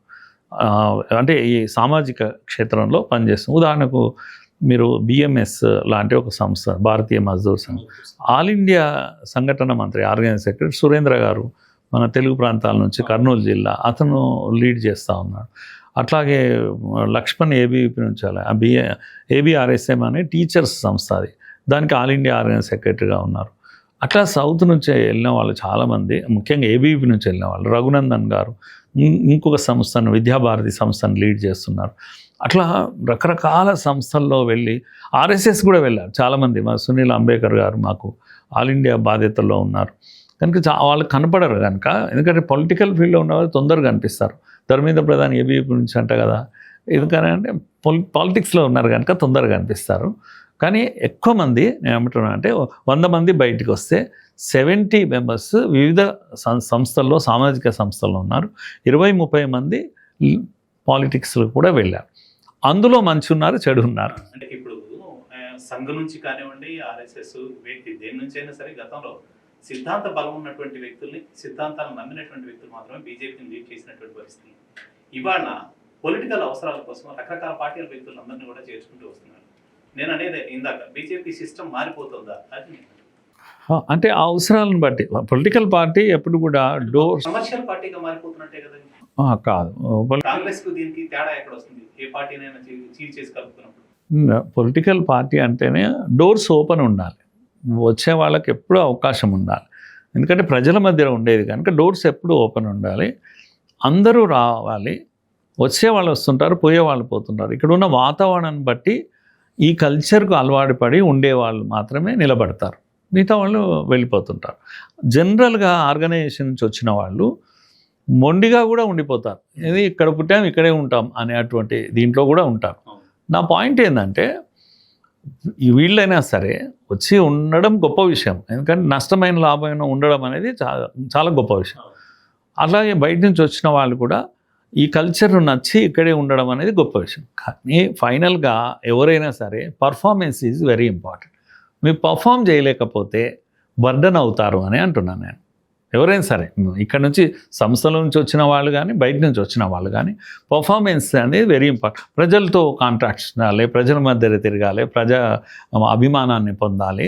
ఇదేం చేయకుండా నేను 30 years నుంచి ఉన్నా అనేది సరి అయింది కాదు. ఎవరైనా సరే బయట నుంచి వచ్చినా లోపల నుంచి వచ్చినా పర్ఫార్మెన్స్ ఈజ్ వెరీ ఇంపార్టెంట్. అట్లాగే వ్యక్తిత్వం కూడా, మీరు అన్న వాల్యూస్ ఇవి కూడా 2 ఇంపార్టెంట్. వీటిని ట్రైన్ చేసేటువంటి వ్యవస్థలు బలంగా ఉండాలి. లోపలి వాళ్ళు బయటి వాళ్ళు అనేది కాదు, వచ్చాక అందరు లోపలి వాళ్ళే. వాళ్ళను తీర్చిదిద్దుకోవడము, ఇక్కడి కల్చర్ను నేర్పించడం, ఈ సిస్టమ్స్ ఉన్నాయి చూడండి. సిస్టమ్ బలహీనపడ్డప్పుడు వీళ్ళు రూల్ చేస్తారు, దుర్మార్గులే రూల్ చేస్తారు. వాళ్ళు మేము చెప్పిందే కరెక్ట్ అని అంటూ ఉంటారు. అది ఎవరైనా సరే లోపల బయట అనే కాదు, ఈ క్యారెక్టర్ అనేది అందరిలో ఉంటుంది. మంచి వాళ్ళు దీంట్లో ఉంటారు, దాంట్లో ఉంటారు, చెడ్డవాళ్ళు దీంట్లో ఉంటారు, దాంట్లో ఉంటారు. ఇది ప్రాక్టికల్గా అర్థం చేసుకోవాల్సినటువంటి విషయం. అందుకే నిషేధం బయటి వాళ్ళకు, ఎందుకంటే ఇది ఒక పవిత్రమైన సంస్థ అట్లేమి ఉండదు. పవిత్రమైనది ఎంతోమంది అపవిత్రులు కూడా ఉంటారు దీంట్లో కదా. మనిషి కదా కనుక బయటికి కనబడకపోవచ్చు, ఇక్కడే పుట్టింటాడు పెరిగింటాడు, దుర్మార్గుడు ఉంటాడు. అట్లాగే బయట నుంచి వచ్చిన వాళ్ళందరూ అపవిత్రులు అట్లేమి ఉండదు, మనుషులం కదా. కనుక నా అనాలిసిస్ ఇది, అందరికీ స్థానం ఉండాలి. మళ్ళీ విద్యార్థి అంశాల్లోకి వస్తాము. ఇప్పుడు క్యాంపస్లో వస్తున్నటువంటి విద్యార్థుల్లో కానీ బయట వస్తున్నటువంటి చాలామంది ఒకవైపు స్వదేశీ అని చెప్తున్నాం, కానీ రీసెర్చ్ అండ్ డెవలప్మెంట్కి సంబంధించి, R&Dకి సంబంధించి, ఇన్నోవేషన్స్ వీటిలో చాలా వెనకబడి ఉన్నాం అనేది వాస్తవం. దీనికి ఏమని అనుకోవచ్చు? ఏంటి పరిష్కారం? మనం ఇప్పుడే కాదు, మొదటి నుంచి కూడా మనం రీసెర్చ్ సైడ్ చాలా తక్కువ. ఉన్న రీసెర్చ్ కూడా సీరియస్ రీసెర్చ్ ఉండదు. క్వాలిఫికేషన్ కొరకు రీసెర్చ్ చేస్తారు కానీ ఇన్నోవేషన్ కొరకు దేశానికి ఏదైనా ఇవ్వాలని. ఇప్పుడు రీసెర్చ్ యొక్క కల్చర్ ఏదైతుందో, ఈ స్టార్టప్ కల్చర్ పెరిగాక మెల్లగా రీసెర్చ్ కల్చర్ కూడా పెరిగేది. ప్రయోగాలు చేస్తున్నారు పిల్లలు, చిన్న చిన్న పిల్లలు వచ్చేసి మన దగ్గర వచ్చిన అన్ని స్టార్టప్స్ బయట లేదు. ఇప్పుడు ఇక్కడే విపరీతంగా దాంట్లో నుంచి ఇన్నోవేషన్ కూడా బయటకు వస్తుంది. జనరేషన్ మారింది. ఈ జనరేషన్లో ఈ ప్రభుత్వ ఉద్యోగమే కావాలి అని, లేకపోతే డబ్బు ఉంటే వ్యాపారం చేసుకో అట్లా కాకుండా సొంత థాట్స్ ఉండేవాళ్ళు వస్తున్నారు. స్టార్టప్తో మొదలవుతారు, ఎక్కడికెక్కడికో వెళ్ళిపోతున్నారు. ఈ కల్చర్ మారనంత కాలం రీసెర్చ్ అండ్ డెవలప్మెంట్ కావాల్సింది కల్చర్ ఒకటి. రెండవది సపోర్ట్ సిస్టమ్ గవర్నమెంట్ నుంచి. కనుక మీరు ఖచ్చితంగా ఇన్ని వేల కోట్లు కేటాయించాలి. NEP రికమెండ్ చేసింది రీసెర్చ్ కొరకే. ప్రభుత్వాలు రాబోయే రోజులలో ఖచ్చితంగా కేటాయించి పెట్టాల్సి వస్తుంది. ఇప్పటికే కేటాయిస్తున్నారు. R&D కొరకు ప్రత్యేకంగా కేటాయిస్తున్నారు. ప్రైవేట్ ఇండస్ట్రీస్ కూడా R&D మీద ఎక్కువ ఇన్వెస్ట్మెంట్ స్టార్ట్ అయింది. నేను అనుకుంటే ఒక 10 yearsలో మన దగ్గర దేశ యొక్క అవసరాలు తీర్చే ఇన్నోవేషన్ ఏదైతే రీసెర్చ్ ఇది మొదలవుతుంది. ఇంతవరకు ల్యాబ్లలో PhD అనేది ఒక క్వాలిఫికేషన్కు మాత్రమే ఉపయోగపడ్డాయి. ఇప్పుడు అట్లా కాదు. ఇప్పుడు మనము పేపర్స్ ప్రజెంటేషన్ కూడా మనము ఒకప్పుడు పోటీలో ఉండేవాళ్ళం కాదు. ఇప్పుడు వరల్డ్ వైడ్గా కూడా మన ప్రజెంటేషన్స్, పేపర్స్ పెరిగిపోయినాయి మెల్లమెల్లగా. ఒక్క ఇండియన్ ఇన్స్టిట్యూట్ ఆఫ్ సైన్స్ లాంటివి ఐఐటీస్ ఎన్ఐటీస్లో మాత్రమే ఉండేది. ఇప్పుడు ప్రైవేట్ యూనివర్సిటీస్ వచ్చాయి కొత్త. ఇప్పుడు అదేంది డీమ్డ్ యూనివర్సిటీస్, విజ్ఞాన్ లాంటి లేకపోతే గీతం లాంటి ఇలాంటి రకరకాల పేర్లతో వస్తున్నాయి. ఇవన్నీ కూడా మోడర్న్ రీసెర్చ్ సైడ్ పరిగెత్తుతున్నాయి. ఎందుకంటే విదేశాల్లో హార్వర్డ్ ఇవన్నీ కూడా గవర్నమెంట్ కాదు, ప్రైవేటే అవన్నీ కూడా. వాస్తవంగా ఇంటర్నేషనల్ స్టాండర్డ్స్ దేంట్లో ఉన్నాయంటే ప్రైవేట్లో ఉన్నాయి, ప్రభుత్వంలో లేవు. అలాంటి స్టాండర్డ్స్ కొరకు ఇప్పుడు ప్రైవేటు కూడా ఇక్కడ పరిగెత్తుతున్నాయి, గట్టిగా ప్రయత్నం చేస్తున్నాయి. కనుక ఇప్పుడు వాతావరణం మారింది, రీసెర్చ్ కల్చర్ అనేది ఏర్పడ్డది. దీని కారణంగా నేను అనుకుంటాను రేపు రీసెర్చ్ పెరుగుతుంది తప్పకుండా. ఇప్పుడు ప్రభుత్వం కార్పొరేట్ని విపరీతంగా ప్రోత్సహిస్తుంది అనేటువంటిది, చిన్న పరిశ్రమలను పెద్దగా ప్రోత్సహించట్లేదు అనేటువంటిది ఒక విమర్శ. కార్పొరేట్ని ప్రోత్సహిస్తున్నారనేది కనిపిస్తూనే ఉంది, కళ్ళ ముందు కనిపిస్తూ ఉంది. ఇది ఎందుకు ఈ విధానం అమలవుతుంది అంటే మోడీ జమాన్ అంతా కూడా కార్పొరేటీకరణ జరుగుతుంది అనేటువంటి ఒక అభిప్రాయం రావడానికి కారణం ఏంటి? ఒకటేమో నేను ఇంతకుముందు చెప్పాను కదా, ఈ అదానీ అంబానీ అనే ఒక రైమింగ్ వర్డ్. అది అదానీ అంబానీలు మోడీ వచ్చాక రాలేదు, ఎప్పటి నుంచో ఉన్నారు ఇక్కడ. సామ్రాజ్య విస్తరణ అనేది జరుగుతూనే ఉంటుంది. టాటాలు బిర్లాలు విస్తరించారు, ఇప్పుడు వీళ్ళు కూడా విస్తరిస్తున్నారు. నేనేమంటున్నా అంటే ఈ రెండే కాదు, ఇంకో 10 ఇటువంటి సంస్థలు విస్తరించాలి. ఇప్పుడు సంతోషపడాల్సింది అంటే మన కార్పొరేట్ సంస్థలు అనేక దేశాల్లో మనము పోర్ట్స్ కడుతూ ఉన్నాం. అదాని వాళ్ళు చాబహార్ పోర్ట్ ఇప్పుడు ఇరాన్లో ఉంది. మనకు అక్కడ ఒక పోర్ట్ ఉన్నందుకు మన ఆయిల్ రిజర్వ్స్ కూడా ఆడ పెట్టుకోగలుగుతాం. అది మనది కాదు, మన ప్రభుత్వం అది కాదు, ప్రైవేట్ది, అదానిది. కానీ మన దేశానికి మన ప్రభుత్వానికి ఒక హోల్డ్ ఉంటుంది అసలు. కనుక ఏదైనా అవసరం ఉంది వాడుకోవాలనుకుంటే వాడుకోవచ్చు, నీది కాదు, నీది కాకపోయినా వాడుకుంటాం. అలా ఎన్నో దేశాల్లో ఉన్నాయి మనకు, ఉదాహరణ చెప్తున్నాను. కనుక ప్రైవేట్ ఆస్తే కానీ పేరుకు మన సంస్థలు అనేక దేశాల్లో వ్యాపారాలు చేస్తున్నప్పుడు, కార్పొరేట్ అంటేనే ఒక దేశం కాదు అనేక దేశాల్లో ఎక్స్పర్ట్స్గా మారుతున్నప్పుడు, పోర్టు కట్టాలంటే అదాని కంపెనీ అని పోతున్నప్పుడు మనకు ఈర్ష్య ఎందుకు అనేది నాకు అర్థం కానటువంటి విషయం. మన నిధులన్నీ తీసుకుపోయి వాళ్ళకి ఇచ్చినప్పుడు మనము ఏమో చేస్తున్నాడు మోడీ అని ఈ అనుమానం కలిగించడమే రాజకీయం. రాజకీయం అంటే ఏంటి అంటే మీ మైండ్లో ఒక అనుమానం బీజం నాటాలి. నాటితే ఇక మన మైండ్ ఎప్పుడు దాని మీదనే ఉంటుంది. కనుక అదాని అంబా అనేది ఒక రైమింగ్ వర్డ్ తప్పితే అది ఒక దుర్మార్గం. ఒక్కోసారి మన వాళ్ళని నేను చెప్పాను కదా, టాటాలు బిర్లా, ఇప్పుడు టాటాని ఎవరు అంటారండి? వాళ్ళ ఆస్తులన్నీ ఎవరి దగ్గర ఉన్నాయి చెప్పండి? వాళ్ళు కట్టుకొని మూట కట్టుకొని వెళ్ళిపోయారా? అంతా ఇక్కడ పడేసి పోయారు, చచ్చేవాళ్ళు చస్తున్నారు, కొత్తవన్నీ ఇంకోని పెడతా ఉన్నారు.